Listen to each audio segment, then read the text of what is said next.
Good morning दोस्तों। आज आपके लिए मैं लेकर के आया हूँ कक्षा 10वीं में हिंदी विषय का पद्य भाग का जो पहला पाठ है, जिसका नाम है सूरदास के पद,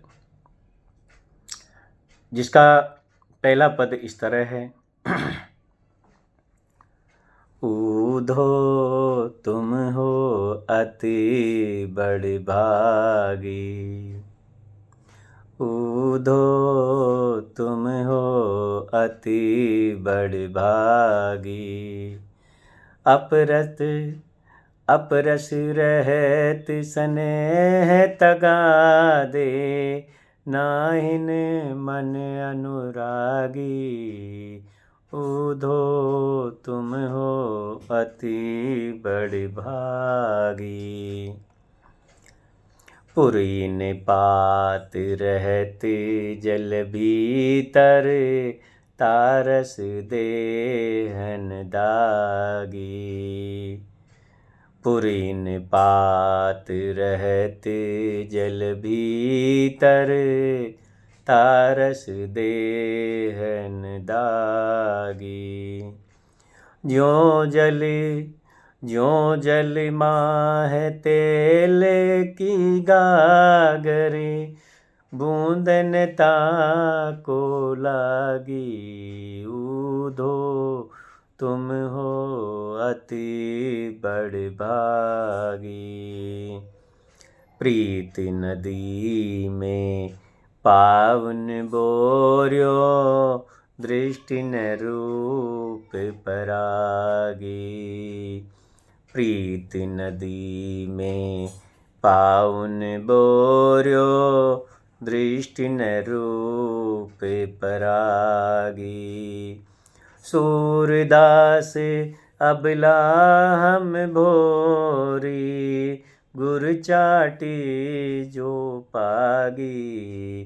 ऊधो तुम हो अति बड़ भागी। तो देखो, ऊधो तुम हो अति बड़ भागी। अति यानी अत्यधिक, बड़ भागी यानी भाग्यशाली।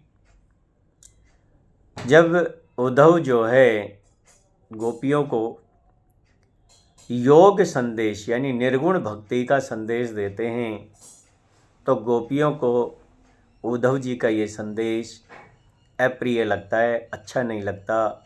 कृष्ण को भूलना अच्छा नहीं लगता है।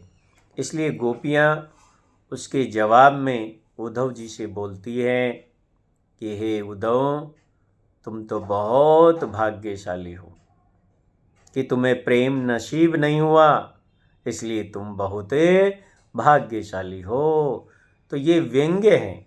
जैसे कोई बच्चा है, अगर फेल हो जाए और फिर उससे कहा जाए, अरे ये देखो क्लास का सबसे होशियार विद्यार्थी, तो ठीक वैसे ही व्यंग्य पूर्वक गोपियों ने उद्धव जी से कहा, क्योंकि वो कृष्ण के समीप रह कर के भी कृष्ण के प्रेम को समझ नहीं पाए।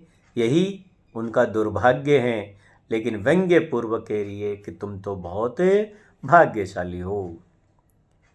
अपरस रहत स्नेह तगादे, अरे उद्धव, तुम इतनी भाग्यशाली हो कि तुम्हारे पास प्रेम के भंडार रहे हैं, प्रेम के सागर रहे हैं। तुम कृष्ण के निकट रहे हो, समीप रहे हो। तुम्हें तो किसी से भी क्या नहीं हुआ है, प्रेम नहीं हुआ है। प्रेम के बंधन से तुम दूर ही रहे हो। अपरस यानी अस्पर्श यानी दूर ही रहे हो। किससे? स्नेह तगादे, स्नेह यानी प्रेम, प्रेम के बंधन से, प्रेम के धागे से तुमने अपने आप को दूर ही रखा है, तुम दूर ही रहे हो। नाहिन मन अनुरागी, और क्या कहा कि तुम्हारे मन के अंदर कोई प्रेम भी पैदा नहीं हुआ है। आगे क्या कहा कि पुरीन पात रहत जल भीतर, तारस देहन दागी, कि जिस तरह कमल की पत्तियाँ जल के भीतर रहती है, लेकिन उसके ऊपर जो पानी की बूंद है वो उसके ऊपर नहीं ठहरती, पानी की बूंदों का दाग उसके ऊपर नहीं लगता है। तो पुरीन पात का मतलब होता है कमल की पत्तियाँ। ठीक है। फिर है ज्यों जल माह तेल की गागरी। अरे के उद्धव, जिस तरह तेल से भरी हुई मटकी या तेल से सना हुआ कोई मटका पानी के भीतर हो, लेकिन पानी की बूंद उसके ऊपर नहीं ठहरती है, नहीं लग पाती है, हे उद्धव इसी तरह तुम्हारा स्वभाव है कि तुम प्रेम के नज़दीक होने के बावजूद भी तुम्हारे ऊपर प्रेम का कोई असर नहीं हुआ है।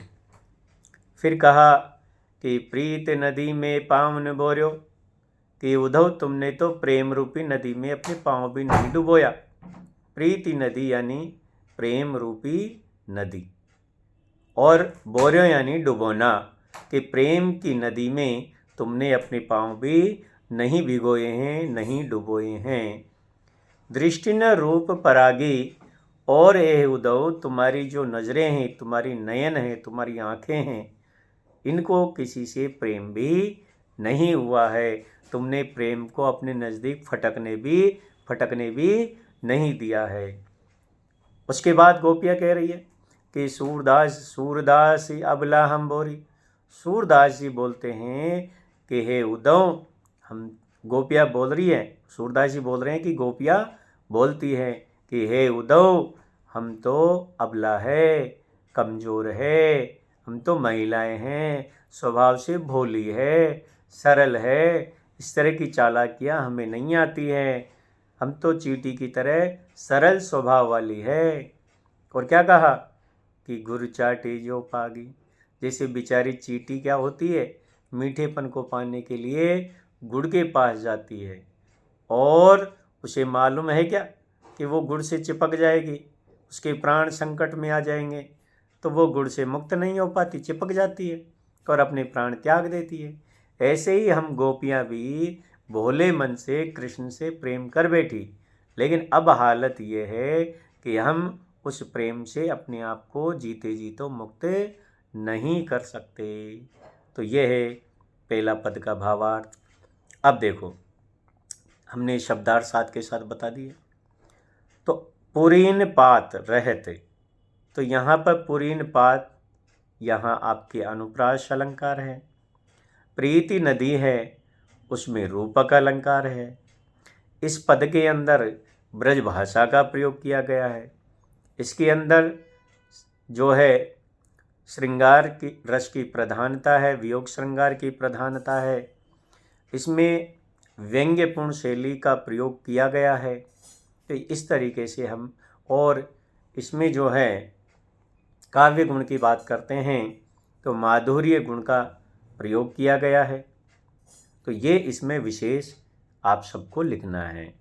तो सप्रसंग कैसे लिखेंगे कि प्रस्तुत काव्यांश हमारी पाठ्य पुस्तक क्षितिज के भाग 2 में संकलित कवि सूरदास जी द्वारा रचित भ्रमर गीत के पदों से उद्धृत किया गया है, या अवतरित किया गया है, या लिया गया है, जिसमें गोपियों ने उद्धव को प्रेम के संबंध में व्यंग्यपूर्ण बातें कही है। ये हो गए आपके 6 प्रसंग। व्याख्या आपको करनी है, विशेष जो है वो आपको लिखना है। तो ये था इस पद का संपूर्ण सप्रसंग व्याख्या विशेष के साथ। तो यदि हमारा वीडियो आपको अच्छा लगा है तो इसको सब्सक्राइब ज़रूर करना, लाइक करना, शेयर करना, कमेंट्स करना और बेल आइकन ज़रूर दबाना। धन्यवाद। जय हिंद, जय भारत।